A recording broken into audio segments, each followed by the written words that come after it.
अयोध्येमधलं राम मंदिर हे सगळ्या देशाचं आहे. ते काही संघ आणि भाजपची खाजगी मालमत्ता नाही आहे. पण काल मंदिर ट्रस्टच्या बैठकीमध्ये जे निर्णय घेतले गेले, ज्या आविर्भावामध्ये ते जाहीर करण्यात आले, त्याच्यावरनं तरी बहुधा या लोकांचा हा गैरसमज झाल्याचं दिसतंय. सगळ्यात पहिली आणि नजरेत भरणारी गोष्ट काय होती, तर काल ट्रस्टच्या बैठकीसाठी हे सदस्य जेव्हा येत होते, तेव्हा ते अत्यंत आलिशान आणि महागड्या गाड्यांमधून येताना दिसले. फॉर्च्युनर आणि वेलफायरसारख्या गाड्या या ट्रस्टच्या सदस्यांच्या आहेत. म्हणजे बघा, वेलफायरची किंमत तुम्ही चेक करून बघा, 1.5 कोटी रुपयांची गाडी आहे आणि त्या गाडीतून हे सदस्य या बैठकीसाठी जात आहेत. दुसरी गोष्ट म्हणजे कालच्या बैठकीमध्ये पूर्णपणे लोकांचं लक्ष विचलित करण्याचा प्रयत्न झाला. जणू काही घडलेलंच नाही आहे. ज्या लोकांच्यावरती आरोप आहेत, चंपतराय हे कसे महान गृहस्थ आहेत, ते जणू संतच आहेत, त्यांचं राम मंदिरासाठी किती योगदान आहे, अशा पद्धतीची माहिती हे ट्रस्टचे सदस्य आणि खजिनदार गोविंदगिरी महाराज देत होते. आता कालच्या बैठकीच्या आधीच कशी नेपथ्य रचना करण्यात आलेली होती बघा. बैठकीच्या आधी प्रत्येक सदस्य आणि प्रत्येक अध्यक्ष, खजिनदार हे पत्र लिहून जारी करतायत की आमच्याकडं या सगळ्याबद्दलचे काहीही अधिकार नव्हते, पैशाच्या व्यवहाराचे वगैरे वगैरे, आणि ते ज्या व्यक्तींच्याकडे आहेत त्यांची चौकशी होताना दिसत नाही आहे. कालच्या बैठकीमध्ये चंपतराय आणि अनिल मिश्रा यांचा राजीनामा फक्त मंजूर करणं ही जणू किती मोठी गोष्ट आहे आणि आपण जणू देशावरती उपकार करतोय, अशा आविर्भावामध्ये हे ट्रस्टचे लोक जे आहेत ते माहिती देत होते. म्हणजे खरं तर जो ट्रस्टच अशा सगळ्या वादानंतर बरखास्त केला पाहिजे, त्याच्यामध्ये तुकड्या तुकड्यामध्ये राजीनामे होत आहेत. आणि कालच्या या बैठकीमध्ये 2-3 गोष्टी झाल्या. एकतर राम मंदिराच्या ट्रस्टवरती आता CEO नियुक्त केला जाणार आहे आणि तो नियुक्त करण्याचा अधिकार पण याच ट्रस्टला देण्यात आलेला आहे. 3 सदस्यांची कमिटी नेमण्यात आलेली आहे, ज्याच्यामध्ये माजी न्यायाधीश प्रदीप कोहली, त्याच्यानंतर एक माजी लष्करी अधिकारी आहेत विष्णुकांत चतुर्वेदी, आणि आपल्या साईबाबा संस्थानचे माजी अध्यक्ष सुरेश हावरे. हे 3 सदस्य या CEOची नियुक्ती फायनल करणार. म्हणजे हे पुन्हा त्याच विचारांचे लोक आहेत. सगळ्यात पहिली गोष्ट म्हणजे चंपतराय यांचं SITच्या त्या 9 पानांच्या रिपोर्टमध्ये नाव का नाही आहे? 27 एप्रिल ते 5 जून अवघ्या 40 दिवसामध्ये 70 वेळा चोरी झाल्याचं SITच्या रिपोर्टमध्ये म्हटलेलं आहे, आणि तरी देखील चंपतराय मात्र या सगळ्यापासून नामानिराळे आहेत. याच्यामध्ये काय म्हटलं आहे बघा, की 70 वेळा CCTVमध्ये दिसतंय की नोटांचे सगळे बंडल जे आहेत ते कपड्यांमध्ये, चपलीमध्ये हे लोक घेऊन जाताना दिसत आहेत. सोबतच चंपतराय यांना वाचवण्यासाठी या नोटांची मोजणी जी आहे ते करण्याचा प्रभारी त्यांचा सहकारी टिन्नू यादव नव्हता, असं याच्यामध्ये म्हटलेलं आहे. पण दुसरी एक गोष्ट लक्षात घ्या की या सगळ्या दानपात्राच्या ज्या चाव्या होत्या त्या मात्र याच टिन्नूकडं होत्या.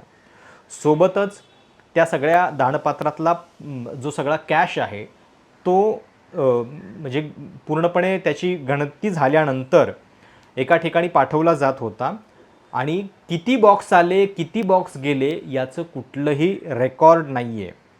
पैशांच्या शिवाय ज्या गोष्टी लोक दान करत होते त्याच्यासुद्धा रिसीटमध्ये, वजनामध्ये, फोटोमध्ये काही कमतरता आढळलेल्या आहेत, आणि हे सगळं SIT म्हणते आहे.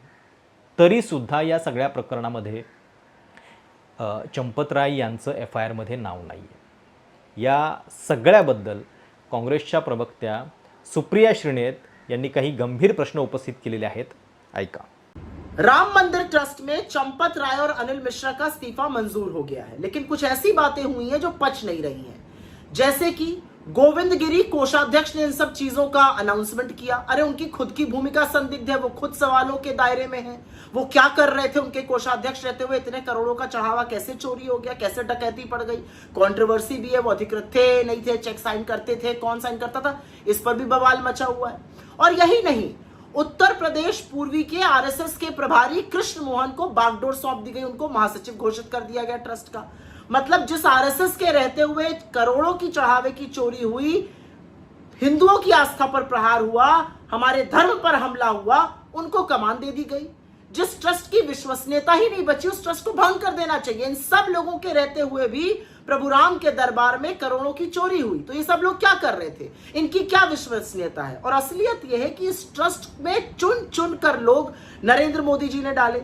उन्होंने इस ट्रस्ट को आरटीआई से बाहर किया, सवाल के जवाबदेही से, सरकार की जवाबदेही से बाहर किया। ये ट्रस्ट अपना क्या कर रहा है किसी को पता ही नहीं, एक ब्लैक होल है। तो ऐसे ट्रस्ट को भंग करना चाहिए, उसमें वो लोग डालने चाहिए जो विश्वसनीय हो, जो धर्म में, इस देश की मर्यादा में आस्था रखते हो। क्योंकि मैं फिर कहूंगी, ये चढ़ावा चोरी का मामला नहीं है, सिर्फ ये एक्चुअली हिंदुओं की आस्था, हमारे धर्म पर धब्बा है, उस पर प्रहार है, उस पर हमला है, जो इतिहास में पहले कभी नहीं हुआ है। तो चंपत राय निकल गए और कृष्ण मोहन आ गए, ये बात नहीं पचेगी। क्योंकि आरएसएस के रहते हुए ये चोरी हुई है। करोड़ों मंदिरों में इस तरह का घोटाला नहीं होता है। जहां आरएसएस की पहली भूमिका आई, उस राम मंदिर को इन्होंने लूट डाला और फिर भी बागडोर आरएसएस के हाथ में है। ये सर्वथा गलत है। इन धर्म विरोधी लोगों को निकाल बाहर करना चाहिए और उसमें धर्मपरायण और धर्मभीरू लोगों को डालिए।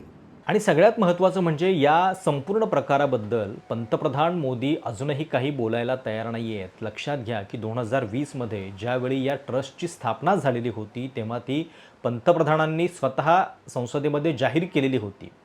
या ज्या सगळ्या नियुक्त्या आहेत त्या सुप्रीम कोर्टाच्या आदेशानुसार सरकारनं केलेल्या आहेत। याच्यामध्ये काही प्रतिनिधी जे आहेत ते सरकारचे सुद्धा आहेत। अशा वेळी सरकार आपली जबाबदारी झटकू शकत नाही आणि म्हणूनच या सगळ्याबद्दल आम आदमी पक्षाचे संजय सिंग यांनी काय म्हटलेलं आहे ऐका। आज ट्रस्ट की बैठक थी, चंपत राय का इस्तीफा हो गया, अनिल मिश्रा का इस्तीफा हो गया। इस्तीफा मंजूर हो गया साहब, जश्न मनाइए, इस्तीफा मंजूर हो गया। फिर तो कोई भी भ्रष्टाचारी अपने पद से इस्तीफा दे देगा। कोई अधिकारी हजारों करोड़ की लूट करेगा और कहेगा हमने तो इस्तीफा दे दिया, काम खत्म। क्या उसको उसके भ्रष्टाचार की सजा मिली? तो मैं चंपत राय के मामले में पूछना चाहता हूं, अनिल मिश्रा के मामले में पूछना चाहता हूं, इनके खिलाफ कार्रवाई क्यों नहीं हो रही है? और मेरा यह सवाल सीधे मोदी जी से है, क्योंकि यह ट्रस्ट आपने बनाया मोदी जी।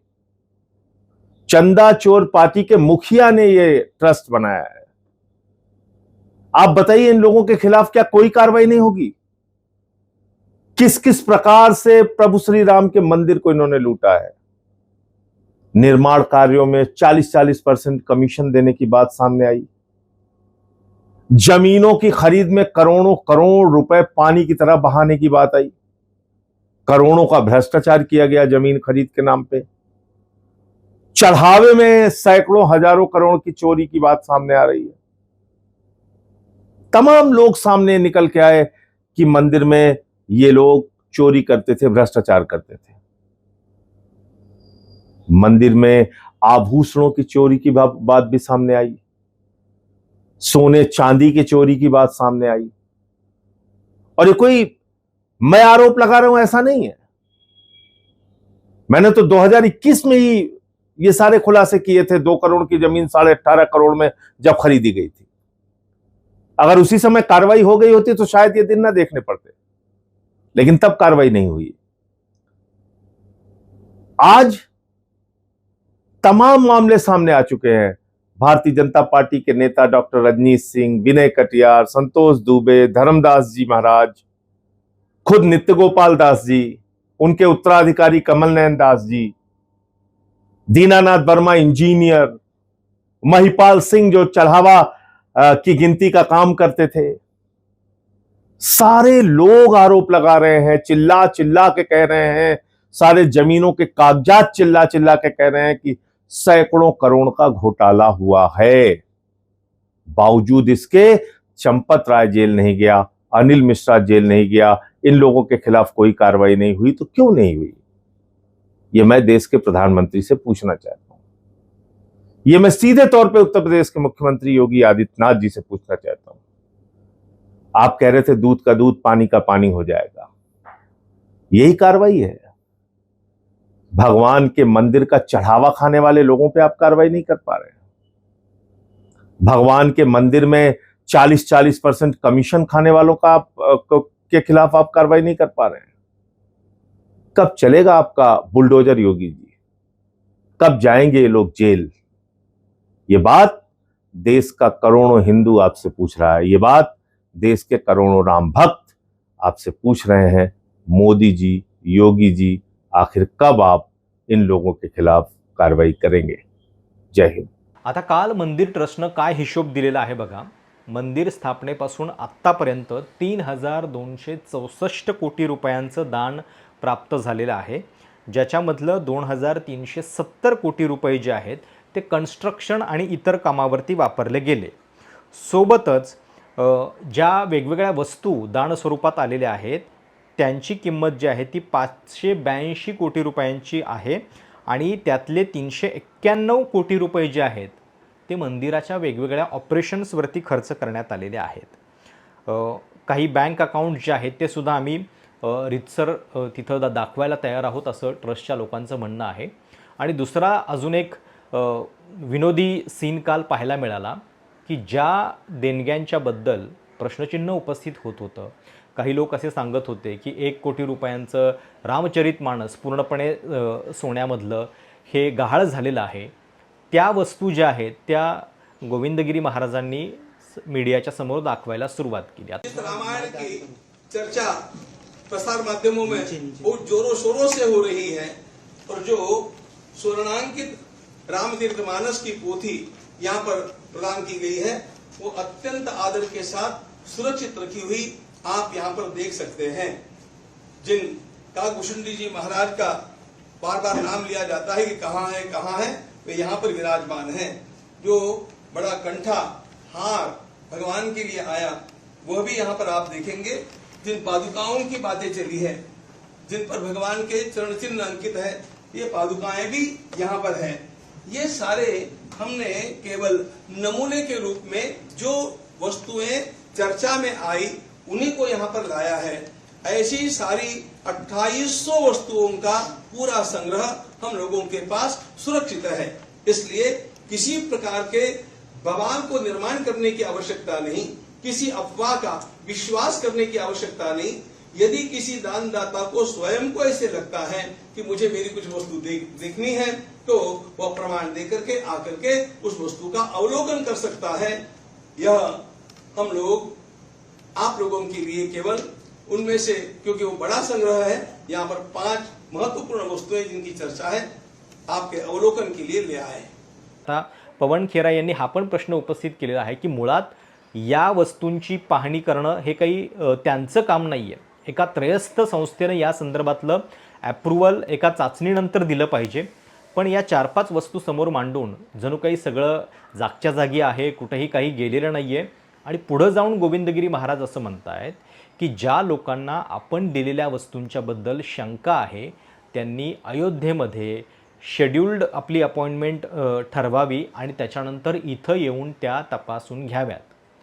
म्हणजे बघा की रेकॉर्ड जतन करणं ज्यांचं काम आहे ते स्वतः या सगळ्या आरोपानंतर ते तातडीनं दाखवू शकत नाही आहे. लोकांनी यायचं आणि लोकांनी स्वतः तिथं या सगळ्याची पाहणी करायची असा उलटा नियम जो आहे तो इथं जाहीर केला जातो. आणि गंमत सगळ्यामधली की एखाद्या संस्थेवरती आरोप झाल्यानंतर तीच संस्था या सगळ्याबद्दलचे नियम ठरवतीये, तीच संस्था स्वतःला क्लीन चिट देते आणि आपल्या एखाद्या सदस्यावरती झालेला आरोप राजीनामा तो मंजूर करणं म्हणजेच किती मोठी गोष्ट आहे हे सांगितलं जाते.